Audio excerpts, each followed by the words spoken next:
1 Angkatan 8 Kabupaten Sragen. Di sini saya tidak sendiri, saya akan melaksanakan tugas demonstrasi kontekstual model 3.1 yaitu pengambilan keputusan berbasis nilai-nilai kebajikan sebagai pemimpin. Di sini saya bersama Ibu Dora Wulandari dari SD Negeri Manyarjo 1. Assalamualaikum Bu Dora. Waalaikumsalam Bu Harti. Apa kabarnya Bu Dora? Alhamdulillah sehat. Alhamdulillah sehat. Gini Bu Dora, di sini saya akan mewawancarai panjenengan tentang dilema etika, bagaimana pengambilan keputusan yang berbasis dengan kebajikan sebagai pemimpin. Ya. Ada beberapa pertanyaan Bu Dora. Yang pertama yaitu selama ini bagaimana Anda dapat mengidentifikasi kasus-kasus yang merupakan dilema etika ataupun bujukan moral. Ya. Terima kasih untuk pertanyaan yang pertama ini, yaitu tentang bagaimana cara mengidentifikasi permasalahan yang ada di sekolah kaitannya dengan dilema etika dan bujukan moral.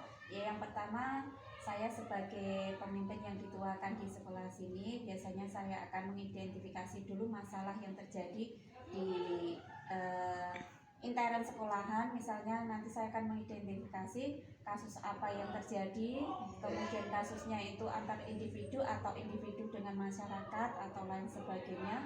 Kemudian saya akan mencari mendiagnosis dari permasalahan tersebut.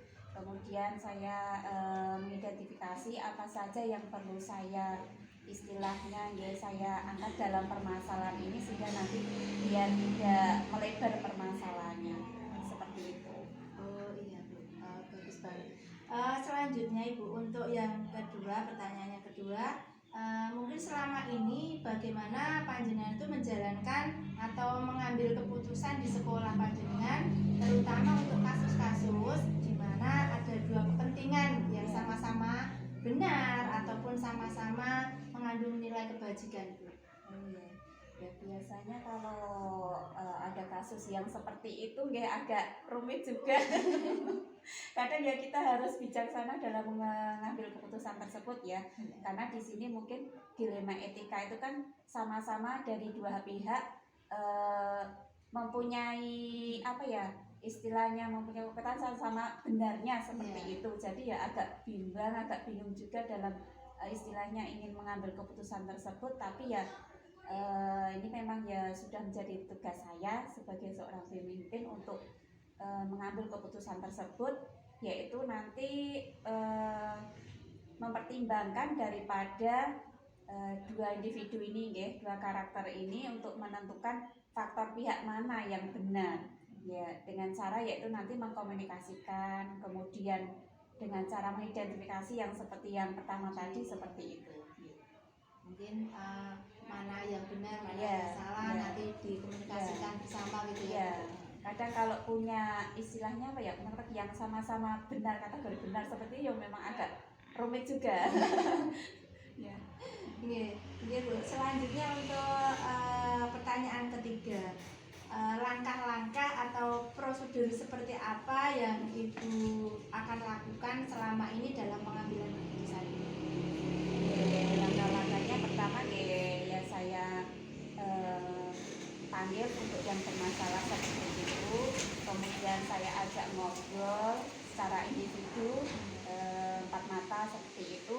Kita tanyakan dulu masalahnya apa, kasusnya apa, kemudian kita istilahnya ya mendiagnosis seperti tadi ya. Kemudian yang satunya juga saya panggil, kemudian sama-sama mengerti unek-uneknya, memahami unek-uneknya masalahnya di apa.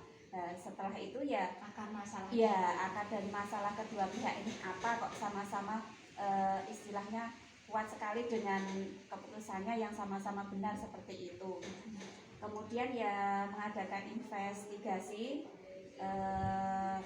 kemudian merujuk kepada yang bersangkutan untuk menerima fakta yang terjadi. Mungkin kan ya kalau keputusannya gini seperti ini ya memang harus bisa menerima, ikhlas lah kalau benar-benar itu memang dia merasa benar, yang satunya juga merasa benar, tapi kita mengambil yang paling benar yang mana seperti itu. Terima kasih. Untuk pertanyaan selanjutnya Ibu, mungkin hal-hal apa saja yang selama ini Ibu anggap efektif dalam pengambilan keputusan pada kasus-kasus dilema etika, Bu? Hal-hal yang panjenengan anggap efektif dalam pengambilan keputusan. Hal-hal yang paling efektif Iya, untuk mengambil keputusan daripada masalah tersebut yaitu dengan menyederhanakan permasalahan tersebut, yaitu dengan cara membangun kebijaksanaan, kemudian mengajak yang bersangkutan untuk lebih istilahnya ikhlas, kemudian untuk bisa menerima daripada mungkin pernyataan daripada orang lain seperti itu. Istilahnya ya tidak boleh saling ego seperti itu. Jadi harus ikhlas menerima Iya, keputusan iya. yang sudah diambil kalau Iya. memang benar. Iya. Untuk selanjutnya, hal-hal apa saja yang selama ini merupakan tantangan? Jadi tantangannya dalam pengambilan keputusan untuk kasus-kasus dilema etika itu apa saja, Bu? Tantangan yang paling berat yaitu tadi nggih, mungkin kalau kita sudah mengambil keputusan yang kita anggap bijaksana, benar menurut kita, menurut saya seperti itu, tapi kadang nanti yang kita kasih tahu nggih, yang bermasalah kadang yang bersangkutan kan kadang itu enggak benar gini seperti itu, kadang kan masih menyangkal, belum menerima apa yang kita istilahnya kita putuskan seperti itu. Jadi tantangan yang paling besar ya untuk saya sebagai seorang pemimpin seperti itu. Misal ada dilema dua pribadi, kemudian saya mengambil keputusan yang paling tepat ya untuk bersama-sama, tapi kadang yang bersangkutan belum mau menerima, belum ikhlas seperti itu. Jadi tantangan buat saya. Untuk selanjutnya, Ibu, apakah yang Ibu lakukan gitu dalam pengambilan keputusan itu memiliki sebuah tata kelola atau jadwal tertentu, Bu? Mungkin dalam penyelesaian kasus dilema etika itu apakah panjenengan itu punya waktu tertentu, kemudian tempatnya juga tertentu dalam menyelesaikan masalah, sehingga bentuk dan prosedurnya itu sudah sesuai atau belum yang panjenengan jalankan itu? Apakah harus ada jadwal atau tempat, apa langsung di hari itu ada suatu permasalahan harus segera diselesaikan atau bagaimana? Kalau terkait dengan masalah itu untuk jadwal saya rasa tidak ada penjadwalan ya. Tapi misalkan dalam suatu instansi, dalam suatu sekolah mungkin ada permasalahan, ya insya Allah saya tahu dulu apa permasalahannya. Mungkin nanti selang 1 hari atau 2 hari baru nanti saya menyelesaikan daripada masalah tersebut. Jadi tidak ada jadwal.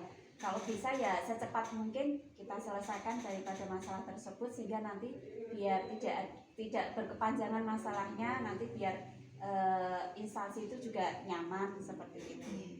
Kalau bisa ya keputusan itu Langsung. secepatnya Iya. juga tepat ya, Bu. Iya, iya. Selanjutnya yang nomor selanjutnya, Bu, apakah atau adakah seseorang atau faktor-faktor yang selama ini mempermudah atau membantu panjenengan dalam pengambilan keputusan di sekolah panjenengan, Bu?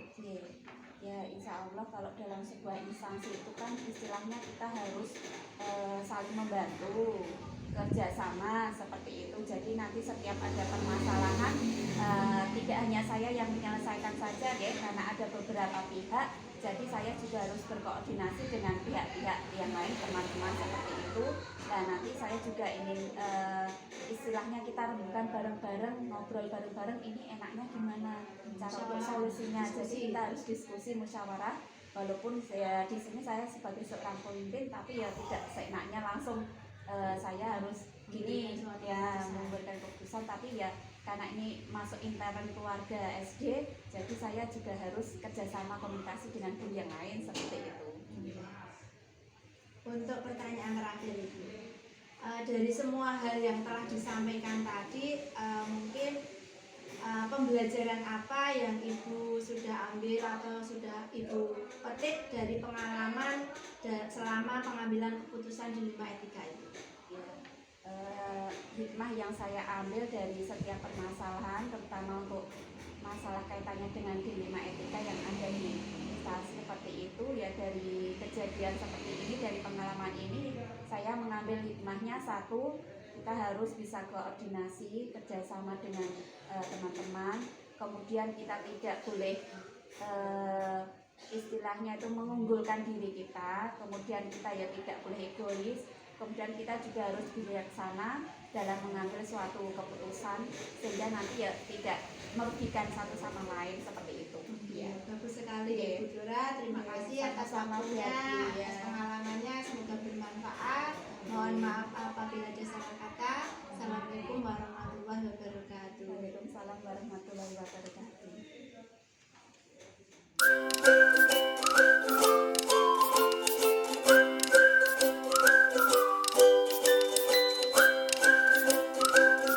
Assalamualaikum warahmatullahi wabarakatuh. Saya Suharti, CGP dari Angkatan 8 dari Kabupaten Sragen. Saya di sini akan mewawancari seorang kepala sekolah dari SD Negeri Somomoro Dukuh 2, yaitu Ibu Iin Anjarsari SPD MPD, tentang pengambilan keputusan yang berhubungan dengan dilema etika. Assalamualaikum Bu Iin. Waalaikumsalam warahmatullahi wabarakatuh. Apa kabarnya Bu Iin? Alhamdulillah baik. Iya. Di sini saya akan berbincang-bincang dengan Ibu Iin. Ada waktu sebentar Ibu? Insya Allah siap, ada waktu banyak. Yang pertama yaitu selama ini bagaimana Ibu dapat mengidentifikasi kasus-kasus yang merupakan dilema etika ataupun rujukan moral Ibu? Kasus dilema etika biasanya cenderung muncul karena adanya kepentingan yang tidak sama di antara unsur-unsur yang ada di sekolah, yang kemudian menjadi isu dan bahan diskusi serta pembicaraan di antara unsur sekolah. Kemudian hal tersebut menjadi bahan dan referensi untuk dibicarakan di tingkat sekolah atau disampaikan ke kepala sekolah. Saya dalam menyikapi hal tersebut akan melakukan klarifikasi dan konfirmasi terhadap pihak yang teridentifikasi untuk dimintai keterangan dan pendapat terhadap apa yang menjadi permasalahan, dengan asumsi bahwa permasalahan pasti akan bisa diselesaikan hanya dengan komunikasi dan koordinasi. Kemudian akan diputuskan dengan mempertimbangkan meminimalisir potensi negatif keputusan dan memaksimalkan potensi positif dari keputusan. Oke, iya Bu. Mungkin selama ini bagaimana Ibu itu menjalankan pengambilan keputusan di sekolah? Ibu terutama untuk kasus-kasus di mana ada dua kepentingan yang sama-sama benar atau sama-sama mengandung nilai kebajikan itu. Pengambilan keputusan terkait dengan hal tersebut saya lakukan dengan pendekatan komunikasi dan koordinasi, karena bagaimanapun pemimpin itu hanya menentukan dan mengambil keputusan, akan tetapi referensi dan indikator serta pertimbangan dalam pengambilan keputusan ada pada unsur di dalam organisasi, yaitu stakeholder internal jika berkaitan dengan internal. Siap. Berarti hal-hal internal itu ya Bu. Yang kemudian yang ketiga itu langkah-langkah atau prosedur seperti apa yang Ibu akan lakukan selama ini?